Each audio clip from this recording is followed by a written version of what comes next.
श्री सच्चिदानंद सद्गुरु साईनाथ महाराज की जय। आज मैं रिंकी शर्मा आपको साईं सच्चरित्र का अध्याय नंबर 16 और 17 पढ़कर सुनाऊंगी और मुझे पूरा विश्वास है कि साईं बाबा आप सबके कष्ट ज़रूर दूर करेंगे, इसलिए इसे श्रद्धापूर्वक ज़रूर सुने। तो चलिए अध्याय नंबर 16 और 17 का शुरुआत करते हैं। जय साईं राम। शीघ्र ब्रह्मज्ञान की प्राप्ति, ब्रह्मज्ञान की योग्यताएं, बाबा का उपदेश। इन 2 अध्यायों में एक धनी ने किस प्रकार साईं बाबा से शीघ्र ब्रह्मज्ञान प्राप्त करना चाहा, उसका वर्णन है। पूर्व विषय।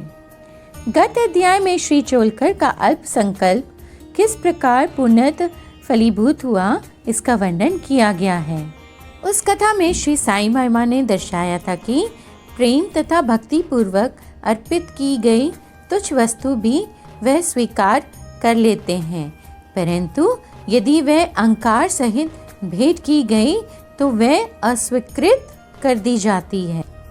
पूर्ण सच्चिदानंद होने के कारण वे ब्रह्मा आचार विचारों को विशेष महत्व न देते थे और विनम्रता और आदर सहित भेंट की गई वस्तु का स्वागत करते थे। यथार्थ में देखा जाए तो सद्गुरु साईं बाबा से अधिक दयालु और हितैषी दूसरा इस संसार में कौन हो सकता है। उनकी तुलना समस्त इच्छाओं को पूर्ण करने वाली चिंतामणि या कामधेनु से भी नहीं हो सकती। जिस अमूल्य निधि की उपलब्धि हमें सद्गुरु से होती है वह कल्पना से भी परे है। ब्रह्मज्ञान प्राप्ति की इच्छा से आए हुए एक धनी व्यक्ति को श्री साईं बाबा ने किस प्रकार उपदेश किया, उसे अब हम श्रवण करेंगे। एक धनी व्यक्ति, दुर्भाग्य से मूल ग्रंथ में उसका नाम और परिचय नहीं दिया गया है, अपने जीवन में सब प्रकार से संपन्न था। उसके पास अतुल संपत्ति, घोड़े, भूमि और अनेक दास और दासियां थीं। जब साईं बाबा की कीर्ति उसके कानों तक पहुंची तो उसने अपने मित्र से कहा, मेरे लिए अब किसी वस्तु की अभिलाषा शेष नहीं है, इसलिए अब शिरडी जाकर मैं साईं बाबा से ब्रह्म ज्ञान प्राप्त करना चाहिए, और यदि किसी प्रकार उसकी प्राप्ति हो गई तो फिर मुझसे अधिक सुखी और कौन हो सकता है। उनके मित्र ने उन्हें समझाया कि ब्रह्म ज्ञान की प्राप्ति सहज नहीं है, विशेषकर तुम जैसे मोहग्रस्त को जो सदैव स्त्री, संतान और द्रव्योपार्जन में ही फंसे रहते हैं। तुम्हारी ब्रह्म ज्ञान की आकांक्षा की पूर्ति कौन करेगा, जो भूल कर भी कभी एक फूटी कौड़ी का दान भी नहीं देता। अपने मित्र के परामर्श की उपेक्षा कर वे आने जाने के लिए एक टांगा लेकर शिरडी आए और सीधे मस्जिद पहुंचे।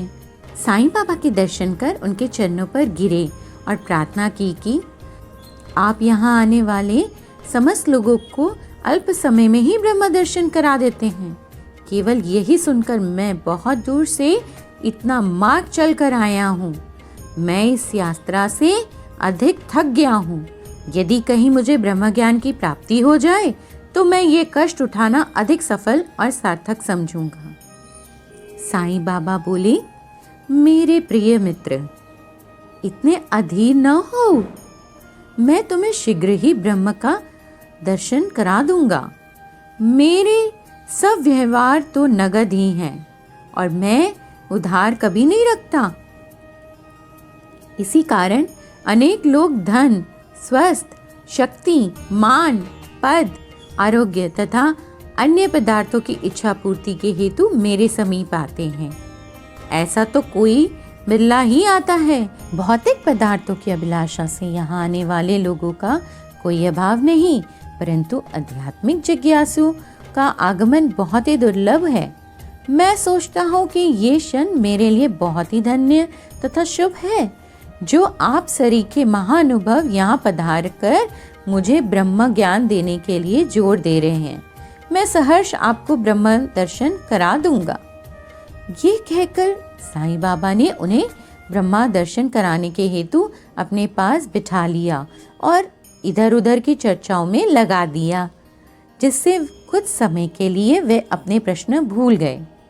उन्होंने एक बालक को बुलाकर नंदू मारवाड़ी के यहाँ से 5 रुपए उधार लाने को भेजा। लड़के ने वापस आकर बतलाया कि नंदू का तो कोई पता ही नहीं है और उसके घर पर तो ताला पड़ा है। फिर साईं बाबा ने उसे दूसरे व्यापारी के यहाँ भेजा। इस बार भी लड़का रुपए लाने में असफल ही रहा। इस प्रयोग का 2-3 बार दोहराने पर भी उसका परिणाम पूर्वक वही निकला। हमें ज्ञात है कि साईं बाबा स्वयं सगुण ब्रह्मा के अवतार थे। यहाँ प्रश्न हो सकता है कि इस 5 रुपए सरी की तुच्छ राशि की यथार्थ में उन्हें आवश्यकता ही क्या थी? उन्हें बिल्कुल आवश्यकता ही नहीं थी। वे तो पूर्ण रीति से जानते होंगे कि नंदू घर पर नहीं है। ये नाटक तो उन्होंने केवल अन्वेषक के परीक्षार्थ ही रचा था। ब्रह्मा जिज्ञासु महाशय जी के पास नोटों की तो गड्डियां आई थी, और यदि वह सचमुच ही ब्रह्म ज्ञान के आशंकी होते तो इतने समय तक शांत न बैठते। जब साईं बाबा व्याग्रता पूर्वक 5 रुपए उधार लाने के लिए बालक को यहाँ वहाँ दौड़ा रहे थे, तो वे दर्शक बने क्यों बैठे रहते? वे जानते थे कि साईं बाबा अपने वचन पूर्ण कर ऋण अवश्य चुकाएंगे। यद्यपि साईं बाबा द्वारा इच्छित राशि बहुत ही अल्प थी, फिर भी वह स्वयं संकल्प करने में असमर्थ ही रहा और 5 रुपया उधार देने तक का भी साहस न कर सका। पाठक थोड़ा विचार करें कि ऐसा व्यक्ति साईं बाबा से ब्रह्म ज्ञान, जो विश्व की अति श्रेष्ठ वस्तु है, उसकी प्राप्ति के लिए आया है। यदि साईं बाबा से सचमुच प्रेम करने वाला अन्य कोई व्यक्ति होता तो वह केवल दर्शक न बनकर तुरंत ही 5 रुपए दे देता, परंतु इन महाशय की दशा तो बिल्कुल ही विपरीत थी। उन्होंने न रुपए दिए और न शांत ही बैठे, वरन वापस जल्द लौटने की तैयारी करने लगे और अधीर होकर साईं बाबा से बोले कि अरे बाबा, कृपा मुझे शीघ्र ब्रह्म ज्ञान दो। बाबा ने उत्तर दिया कि मेरे प्यारे मित्र, क्या इस नाटक से तुम्हारी समझ में कुछ नहीं आया? मैं तुम्हें ब्रह्म दर्शन कराने का ही तो प्रयत्न कर रहा हूँ। संक्षेप में तात्पर्य ये है कि ब्रह्मा का दर्शन करने के लिए 5 वस्तुओं का त्याग करना पड़ता है, जैसे कि 5 प्राण, 5 इंद्रियां, मन, बुद्धि तथा अहंकार। ये हुआ ब्रह्म ज्ञान। आत्मानुभूति का मार्ग भी उसी प्रकार है, जिस प्रकार तलवार की धार पर चलना। श्री साईं बाबा ने फिर इस विषय पर विस्तृत से समझाया, जिसका सारांश ये है कि ब्रह्म ज्ञान या आत्मानुभूति की योग्यताएं सामान्य मनुष्य को प्राय अपने जीवन काल में ब्रह्मा के दर्शन नहीं होते। उसकी प्राप्ति के लिए कुछ योग्यताओं का भी होना नितांत आवश्यक है। मुमुक्षुत्व, जो सोचता है कि मैं बंधन में हूँ और इस बंधन से मुक्त होना चाहे, तो वह इस अध्याय की प्राप्ति के लिए उत्सुकता और दृढ़ संकल्प से प्रयत्न करता रहे तथा प्रत्येक परिस्थिति का सामना करने को तैयार रहे। वही इस आध्यात्मिक मार्ग पर चलने योग्य है।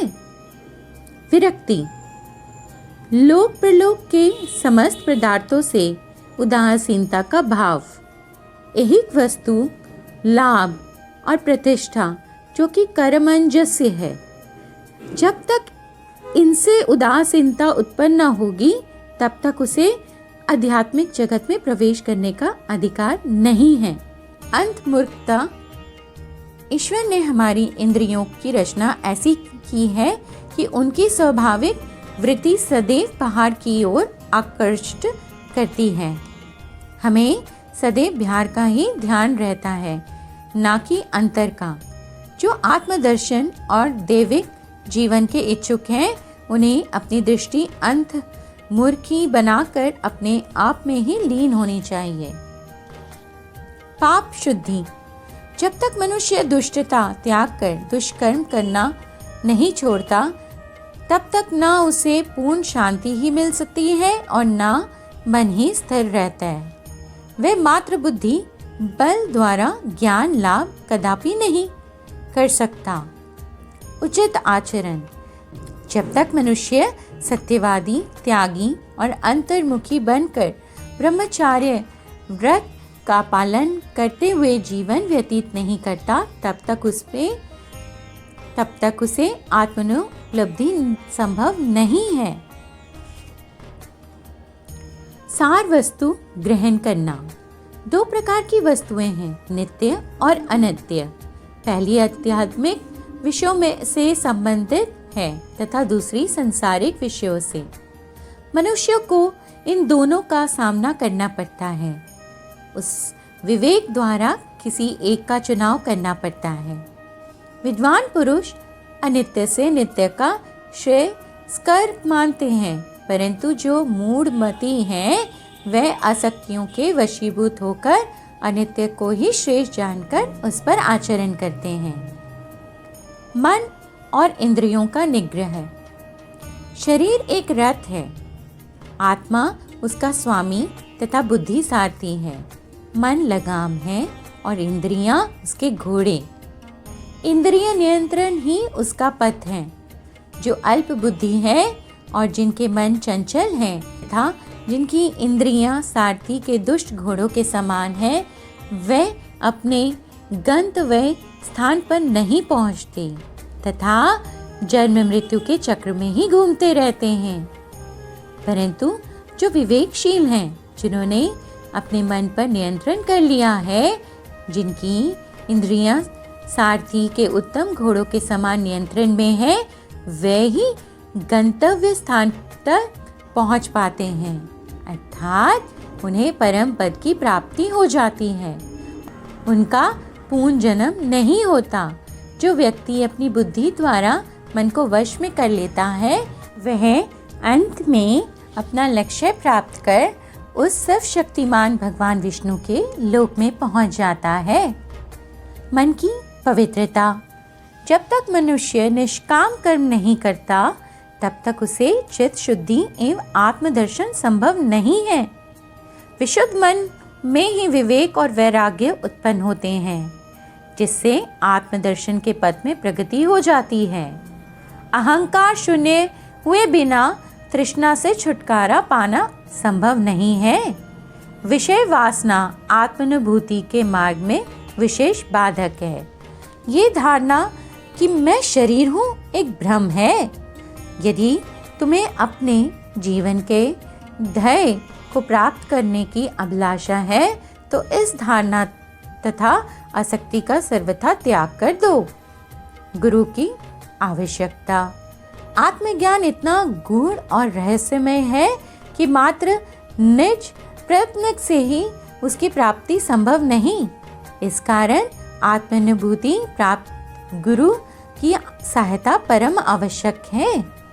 अत्यंत कठिन परिश्रम और कष्टों के उपरांत भी दूसरे क्या दे सकते हैं, जो ऐसे गुरु की कृपा से सहज ही प्राप्त हो सकता है। जिसने स्वयं उस मार्ग का अनुसरण कर अनुभव कर लिया हो, वही अपने शिष्य को भी सरलता पूर्वक पग पग पर आध्यात्मिक उन्नति करा सकता है। अंत में ईश कृपा परम आवश्यक है। जब भगवान किसी पर कृपा करते हैं, तो उसे विवेक और वैराग्य देकर इस भवसागर से पार करा देते हैं। यह आत्मानुभूति ना तो नाना प्रकार की विद्याओं और बुद्धि द्वारा हो सकती है और ना शुष्क वेदाध्ययन द्वारा ही। इसके लिए जिस किसी को ये आत्मा वरण करती है, उसी को प्राप्त होती है तथा उसी के सम्मुख वह अपना स्वरूप प्रकट करती है। कठोपनिषद में ऐसा ही वर्णन किया गया है। साईं बाबा का उपदेश। जब यह उपदेश समाप्त हो गया, तो साईं बाबा उन महाशय से बोले कि अच्छा महाशय, आपकी जेब में 5 रुपए के 50 गुना रुपयों के रूप में ब्रह्मा है, उसे कृपा बाहर निकालिए। उसने नोटों की गड्डी बाहर निकाली और गिनने पर सबको अत्यंत आश्चर्य हुआ कि वे 10-10 के 25 नोट थे। साईं बाबा की ये सर्वज्ञता देखकर वे महाशय द्रवित हो गए और बाबा के चरणों पर गिरकर आशीर्वाद की प्रार्थना करने लगे। तब साईं बाबा बोले कि अपना ब्रह्मा का यानी कि नोटों का ये बंडल लपेट लो। जब तक तुम्हारा लोभ और ईर्ष्या से पूर्ण छुटकारा नहीं हो जाता, तब तक तुम ब्रह्मा के सत्य स्वरूप हो नहीं सकते।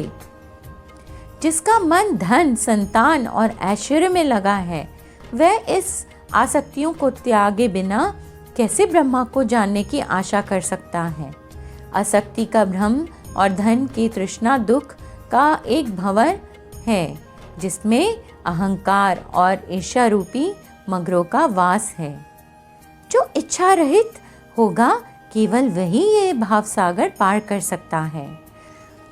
जहाँ लोभ है, वहाँ ब्रह्मा के चिंतन या ध्यान की गुंजाइश ही नहीं है। फिर लोभी पुरुष को विरक्ति और मोक्ष की प्राप्ति कैसे हो सकती है? लालची पुरुष को तो ना शांति है और ना संतोष ही, और ना वह दृढ़ निश्चय ही होता है। यदि कण मात्र भी लोभ मन में शेष रह जाए तो समझना चाहिए कि सब साधनाएं व्यर्थ हो गई। एक उत्तम साधक यदि फल प्राप्ति की इच्छा या अपने कर्तव्यों का प्रतिपालन पाने की भावना से मुक्त नहीं है, और यदि उनके प्रति उसमें अभिरुचि उत्पन्न न हो, तो सब कुछ व्यर्थ ही हुआ। वह आत्मानुभूति प्राप्त करने में सफल नहीं हो सकता। जो अहंकार तथा सदैव विषय चिंतन में रत है, उन पर गुरु के उपदेशों तथा शिक्षा का कोई प्रभाव नहीं पड़ता।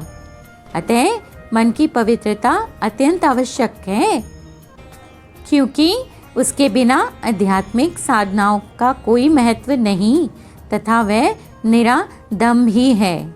इसलिए श्रेयस्कर यही है कि जिसे जो मार्ग बुद्धिगम्य हो, वह उसी को ही अपनाए। मेरा खजाना पूर्ण है और मैं प्रत्येक की इच्छा अनुसार उसकी पूर्ति कर सकता हूँ, परंतु मुझे पात्र की योग्यता अयोग्यता का भी ध्यान रखना पड़ता है।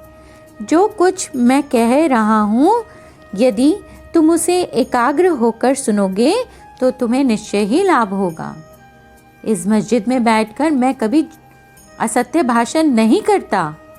जब घर में किसी अतिथि को निमंत्रण दिया जाता है, तो उसके साथ परिवार, अन्य मित्र और संबंधी आदि भी भोजन करने के लिए आमंत्रित किए जाते हैं। बाबा द्वारा धनी महाशय को दिए गए इस ज्ञान भोज में मस्जिद में उपस्थित सभी जन सम्मिलित थे। बाबा के आशीर्वाद प्राप्त कर सभी लोग उस धनी महाशय के साथ हर्ष और संतोष पूर्वक अपने अपने घर लौट गए। बाबा का वैशिष्ट्य। ऐसे संत अनेक हैं जो घर त्याग कर जंगल में, गुफाओं में या झोपड़ियों में एकांतवास करते हुए अपनी मुक्ति या मोक्ष प्राप्ति का प्रयत्न करते रहते हैं। वे दूसरों की किंचित मात्र भी उपेक्षा न कर सदा ध्यानस्थ रहते हैं। श्री साईं बाबा इस प्रकार के न थे। यद्यपि उनका कोई घर द्वार, स्त्री, संतान, समीप या दूर के संबंधी भी न थे, फिर भी वे संसार में ही रहते थे। वे केवल 4-5 घरों में भिक्षा लेकर सदा नीम वृक्ष के नीचे निवास करते तथा समस्त सांसारिक व्यवहार करते रहते थे। इस विश्व में रहकर किस प्रकार आचरण करना चाहिए, इसकी भी वे शिक्षा देते थे। ऐसा साधु या संत प्राय बिल्ले ही होते हैं जो स्वयं भगवत प्राप्ति के पश्चात लोगों के कल्याणार्थ प्रयत्न करें। श्री साईं बाबा इन सब में अग्रणीय थे। इसलिए हिमाट पंत कहते हैं, वह देश धन्य है, वह कुटुंब धन्य है और तथा वह माता पिता धन्य है, जहाँ साईं बाबा के रूप में ये असाधारण परम श्रेष्ठ अनमोल विशुद्ध रत्न उत्पन्न हुआ है। बोलो श्री सच्चिदानंद सद्गुरु साईनाथ महाराज की आज का अध्याय नंबर 16 और 17 संपूर्ण हुआ और मैं आप सबसे यही निवेदन करूंगी कि साईं सच्चरित्र का पाठ पढ़े या पढ़ न सके तो ज़रूर सुने, क्योंकि इससे ही आपके जीवन का कल्याण हो सकता है। तो चलिए आज बस इतना ही।